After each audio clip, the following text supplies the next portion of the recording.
কি গরিনা দি, কেমন আছো?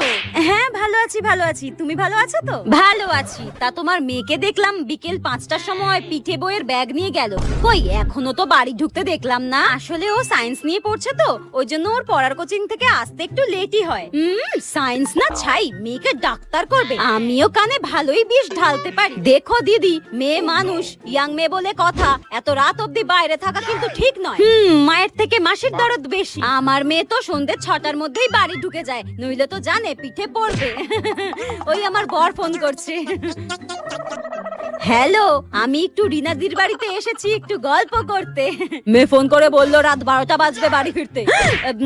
রাখো, আমি বাড়ি গিয়ে কথা বলছি। ওই মেয়ে বাড়ি চলে এসেছে, রাতের খাবার বাড়ার জন্য ফোন করেছে। আমি যাই, হ্যাঁ? একটু না নিজের চরকায় তেল দেওয়ার চেষ্টা করো। পাড়ার অন্য মেয়েরা কি করে বেড়াচ্ছে সিসিটিভি ক্যামেরার মতো না তাকিয়ে। আস্তে করে কেটে পড়ি বাবা।